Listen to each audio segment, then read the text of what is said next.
Corinthians em São Januário.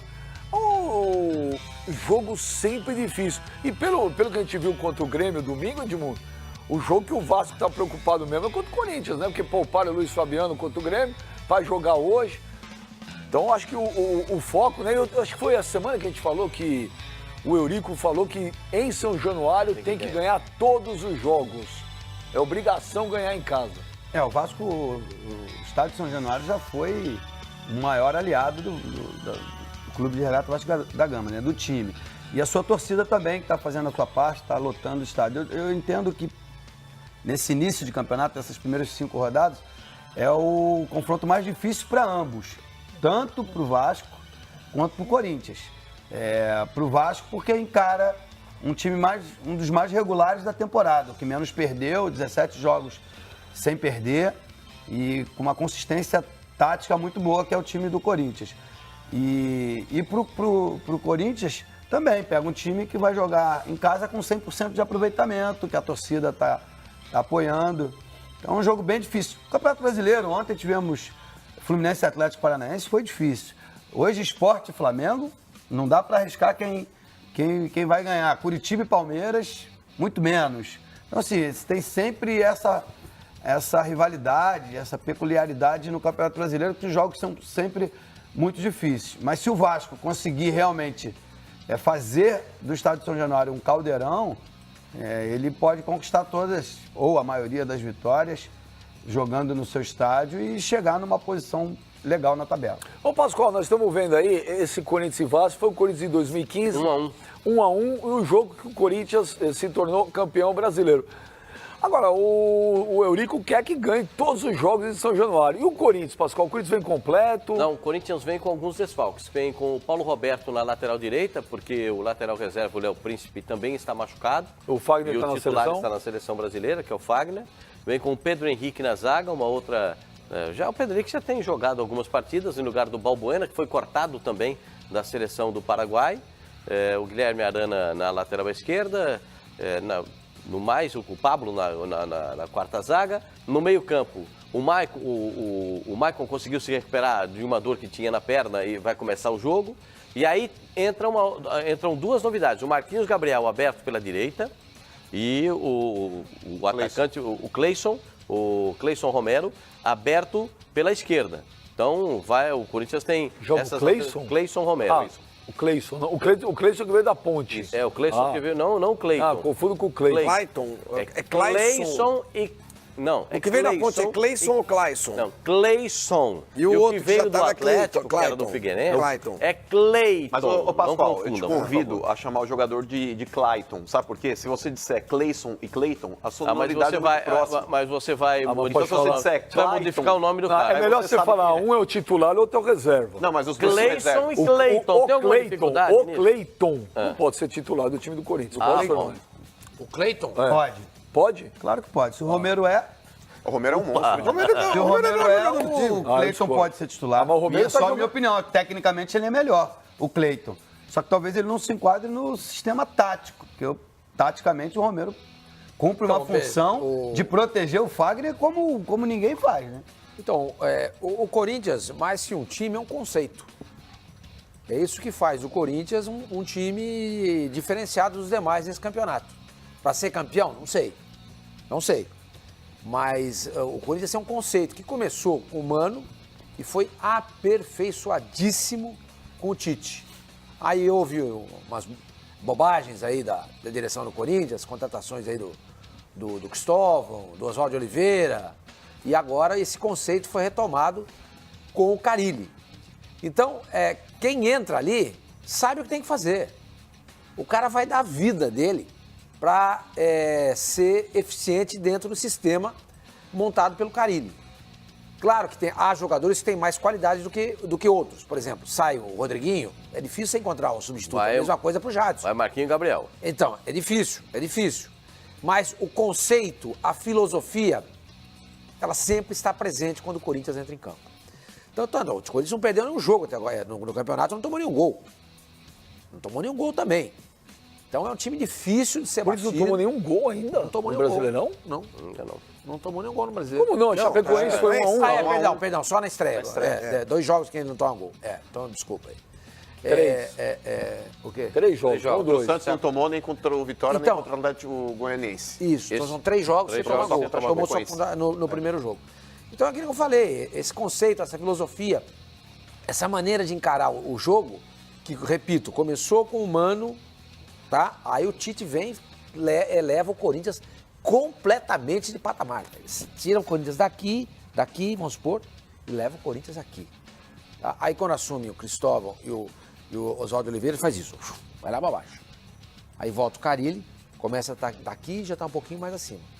Então eu acho que mesmo sem esses jogadores, o Romero na seleção, o Balbuena machucado, Jadson e Rodriguinho na seleção brasileira. O Fagner. O Fagner e o Rodriguinho na seleção. Eu acho que vai mudar. Claro, esses jogadores têm muito peso.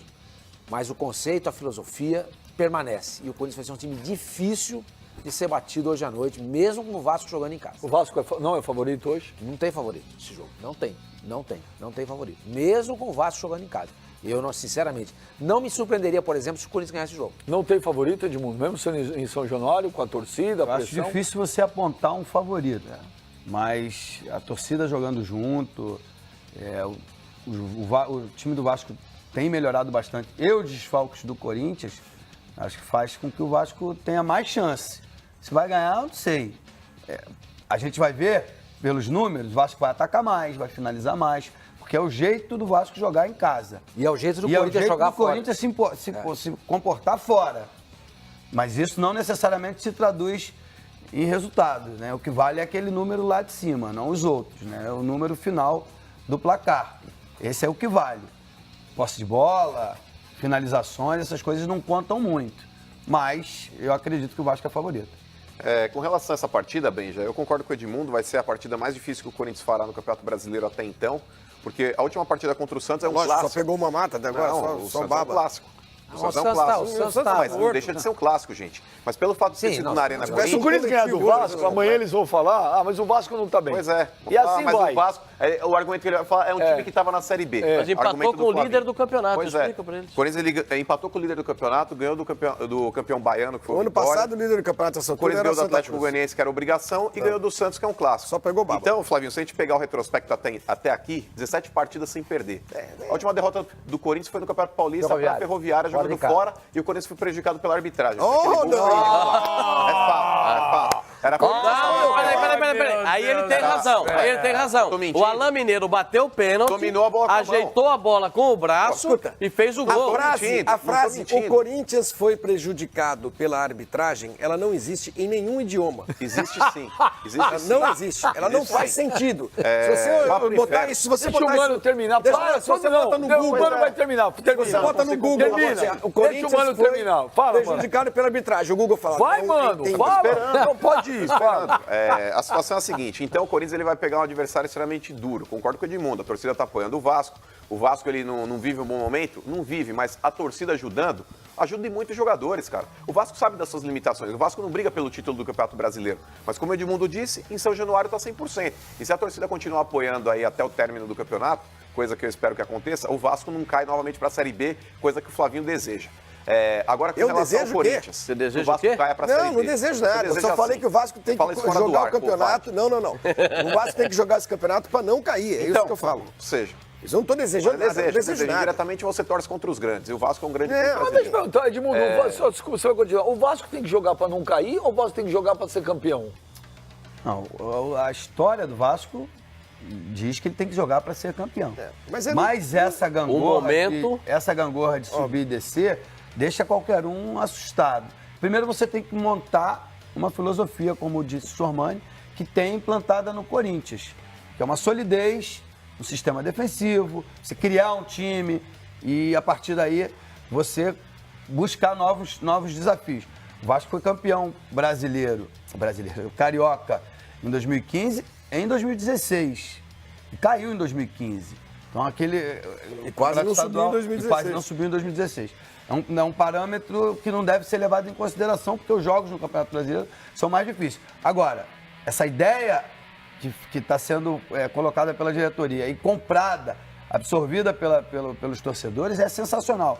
Porque esse estádio, ele tem uma história lindíssima. Se ganhar 50% dos pontos, se ganhar os jogos em casa, o Vasco vai ficar em sétimo, O oitavo Atlético no Paranaense máximo. fez isso ano passado, ganhou todas em casa. E, eventualmente, você vai conquistar pontos fora de casa, um ou outro. Vai ganhar do Atlético Goianiense, vai ganhar uma partida ou outra jogando num sistema fechadinho, explorando o contra-ataque. Até deu trabalho pro Grêmio no último final de semana, só que aí ainda faltava a figura de um cara mais experiente, ou aquele cara que bota a bola para dentro, aquele que segura a bola e dá um tempero diferente pro time. E eu acho que isso, dessa maneira, com essa mentalidade, o Vasco tem chance de permanecer na primeira divisão, que é o primeiro objetivo, e de brigar por coisas maiores, até quem sabe, uma vaga na Libertadores. Pode ser. Ô, Benja, eu acho que hoje essa partida tem um significado especial para o Marquinhos Gabriel, cara. O Marquinhos Gabriel, que ele foi contratado com a expectativa de ser titular, inclusive o investimento que o Corinthians fez foi para isso mesmo, e ele não conseguiu vingar no Corinthians. Ele começou bem, depois teve um declínio técnico que foi absurdo e mereceu ficar durante muito tempo no banco. Mas ele entrou contra o Vitória, foi contra o Vitória, não foi que ele entrou? Ele mudou o cenário do jogo. Ele participou ativamente, deu passe, inclusive, pro gol. Contra o Vitória deu passe no gol. Pois é. Ele... Aliás, deu 2 assistências, uma que pro o Gabriel gol perdeu. E o Gabriel perdeu na cara do goleiro. E ele também deu um chute que ele poderia ter feito o gol. Então, Pascoal, hoje, o Marquinhos Gabriel, se ele souber aproveitar essa oportunidade aí, Ô, senhor Mani, ele melhore. sabe há quantos meses eu ouço essa frase? Não, olha, Se o Marquinhos Gabriel Marquinhos jogar. Gabriel, essa é a oportunidade do Marquinhos Gabriel. Mas agora é, Benja. Agora Hoje, a partida é. que ele entrou, ele foi agora bem. é. Mas ele entrou 10 minutos, dá um passe, a gente acha Mudou que o ele jogou jogo. bem. Mudou o jogo. Olha, o Mas Marquinhos Gabriel... entrou minutos. o Marquinhos, o tempo todo. olha Precisa aqui, jogar o tempo deixa eu todo. responder a sua o pergunta, eu Marquinhos sei que você Gabriel, pergunta. desde que chegou no Corinthians, jogou 2 partidas legais, depois não jogou mais nada. Mas desde quando ele chegou ao Corinthians, o Corinthians é completamente desorganizado. Exato, é isso que a resposta é essa. E esse Pela ano, primeira que o vez, está Corinthians organizado. está organizado, Exatamente. ele foi reserva. Pelos motivos óbvios, de não ter jogado bem a temporada passada. Mas Quem foi eu concordo técnico com o Mano. Essa é a chance dele entrar, mostrar que tem potencial num time organizado. Se ele não mostrar no time organizado, aí realmente Então- eu vou ter que dar uma palmatória que ele não serve para jogar no Corinthians. Que não é a minha Então, opinião. tinha que ter tido eu a acho mesma- que ele tecnicamente tem condições de jogar no time do Então Corinthians. vocês acham que deveria ter tido a mesma paciência com o Marlone, com o Guilherme? Porque todos chegaram no momento que o Corinthians estava todo desorganizado. Então, mas ó, acontece o seguinte. Só que não esqueça que todos eles Então chegaram não a é jogar. paciência. Todos eles jogaram com o Tite, hein? Aí depende. Não esqueça. Depende. Não. Sim, senhor. Marquinhos Gente, Gabriel não jogou com o Tite. lógico que jogou. Não, o jogou. Tite Jogou.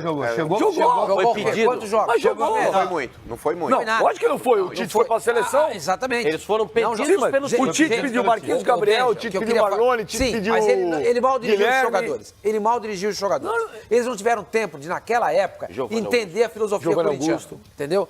Essa é a diferença. Aí o cara tá lá no Corinthians, pega o Cristóvão e o Oswaldo Oliveira e joga mal, você tem que dar esse desconto, né, nessa O fatura. Romero, entendeu? o Romero que todo mundo critica, que todo mundo desce o pau, jogava com o Tite, jogou com o Oswaldo, jogou com o Cristóvão, tá sempre lá. Veja, não é prato pronto. Para uns funciona, para outros não funciona.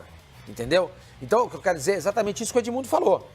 Vamos ver agora que o Corinthians está arrumado, tem um conceito, como é que esses jogadores vão se comportar. E eles- Se não jogarem bem agora, aí, amigo, esquece. E eles Tem vão mais conhecer o fazer. que o treinador está pedindo. Eles podiam até não entender muito bem o que estava acontecendo naquele momento anterior, mas agora eles sabem o que o treinador quer. Marquinhos Gabriel, você sabe o que tem que fazer, esse corredor aqui. É o corredor da direita. O Cleison, você sabe o que tem que fazer, é o corredor aqui. E todo mundo agora sabe o que tem que fazer. Então, se eles sabem o que tem que fazer, fica melhor para ser executado. Eu costumo dizer o seguinte, e o Edmundo foi um brilhante jogador de futebol, vai saber o jogador só joga com obrigação. Você tem que mandar o jogador fazer. Agora, deixar o jogador, você fica ali à vontade, a vontade não é do jogador. Mais ou menos, né, o Marcelo? jogador tem que ter obrigação. Tem jogador que é disciplinado você teve- praticamente. Não, mas ele entende que tem que correr pro grupo. Ele tem que ter obrigação, Ô, senhor Mano. Edmundo, Você vai claro, marcar aqui, até você por vai isso marcar é teu aqui. técnico. Você teve algum